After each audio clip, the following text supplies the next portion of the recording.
Magandang araw mga brothers and sisters. Welcome uli sa araw nito sa ating channel, ang Pinoy Chewing Mind. Maraming salamat siyempre sa mga supporters natin, yung mga subscribers natin, lalong-lalo yung mga organic subscribers natin. At siyempre yung mga bagong subscribers natin. At kung ikaw bago pa sa channel na ito, subscribe naman dyan. Ha? At huwag mong kalimutan na mag-comment dyan sa ibaba. Ha? Maraming salamat sa iyo. Ha?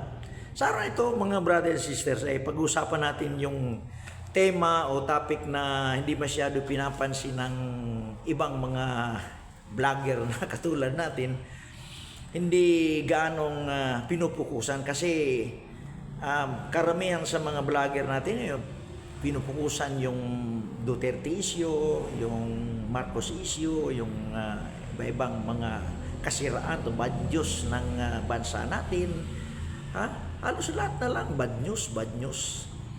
Pag-usapan natin ngayon, good news naman. Mga suggestion na good, hindi yung mga suggestion na bad. Pag-usapan natin yung tinatawag na pagbago ng sistema ng gobyerno. Would it be good to change the system of the Philippine government? Ito ba'y marapat na baguhin ang gobyerno natin? Kasi sabi nga ng iba, kailangan baguhin natin para naman tayo umunlad. May problema ba sa gobyerno? Sa totoo lang, brothers and sisters, the government is not the root of the problem. It is not the root of the problem. There is nothing wrong with the government. The government is intact and stable.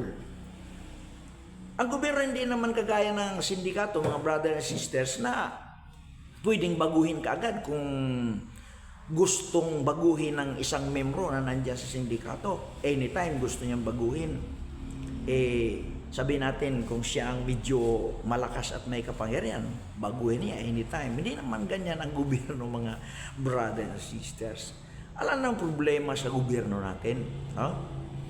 May ilang bagay lang na kailangan i-innovate, baguhin, improve. Ayun siguro. Kaya, ang iba dyan, criticize hindi naman nagbibigay ng mga gandang suggestion. Kaya dito sa Pinoy Chewing Mind, mga brothers and sisters, magsasuggest tayo mga magagandang bagay at magandang innovation, improvements, para maging maunlad ang bayan natin, ang bansa natin, ang Pilipinas kung mahal, sabi nga. Now, mas magandang ganito ang gawin natin. Number one, kailangan sa gobyerno natin mayroon tinatawag na proper system in selecting politicians for the national position. Maraming mga politiko natin na nag-hold ng national position, hindi naman dapat nandyan Hindi naman sila qualified. Ba't napasok sila yan? Nanalo pa.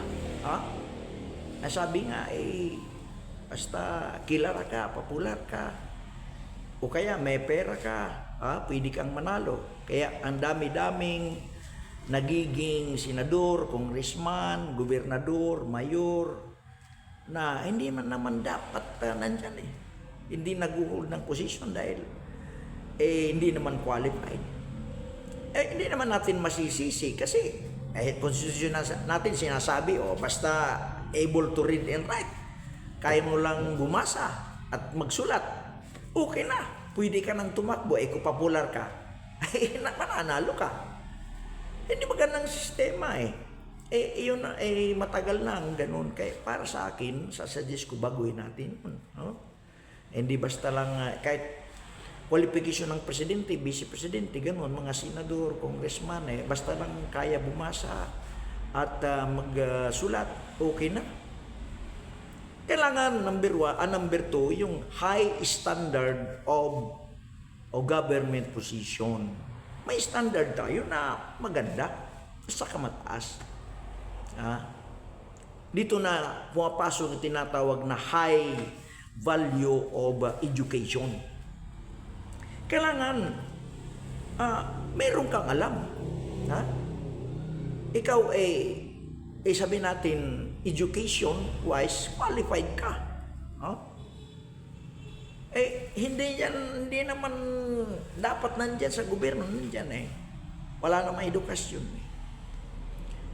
Pangalawa yung tinatawag na legislation for what should and what should not for politicians. Kailangan clear. Clear. Hindi basta-basta kung sino na lang. Yung mga politiko na ang kanilang purpose ay to just criticize, manggulo lang sa gobyerno. Maraming ganyan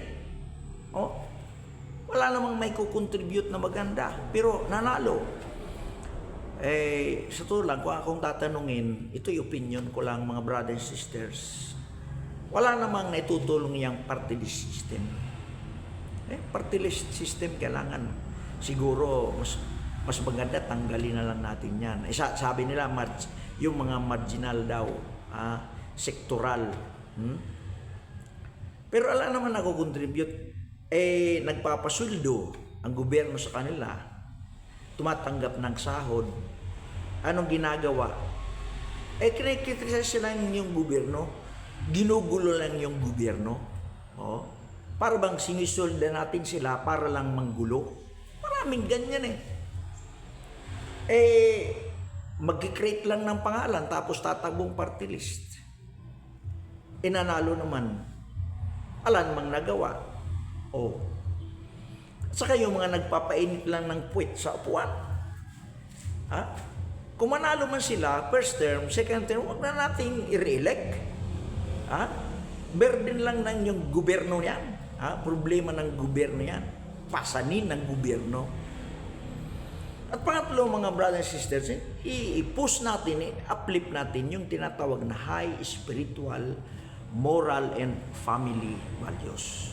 Sa tingin ko kasi, bumababa yung moral and family values natin, lalo na yung spiritual. Sa bagay, kung sa spiritual, medyo okay tayo dahil halos lahat ng mga Pilipino ay religyoso. Nakakatulong din yun, yung pagiging religyoso. Pero maraming religyoso, wala namang takot sa Diyos.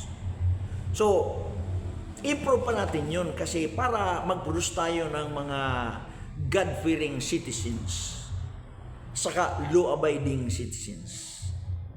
Dito sa Pilipinas, hindi may tatanggi yan. Maraming violator ng batas. Ang iba nga niyan, gumagawa pa ng batas pero violator, lumalabag sa batas. Naalala niyo yung issue sa Manila ngayon. Yung isang building, yung isang barangay hall, pinatayo ng isang congressman sa bangketa. Bagay na ng kalsada yun, bawal yun sa batas. Yung nagpatayo, mambabatas. Okay, issue sa Maynila yun. Bagay problema nila yun. Ala naman tayong pakialam dun. Pero, napansin lang natin, paglabag sa batas yun sino lumabag? Walang permit, walang building permit, walang mayor's permit, no? Pero, naitayo, paglabag sa batas yun. Kaya nakalungkot yung mga ganyan, mga brothers and sisters. Pangapat, panghuli na gusto kong i-share sa inyo, tinatawag na prioritizing the solution to the problem in judiciary. Alam nyo kung may corruption sa executive branch, sa legislative branch, may corruption din sa judiciary, hindi maalis yun. Ganon din kataas yung sabihin natin percentage ng mga corruption. Hindi maalis.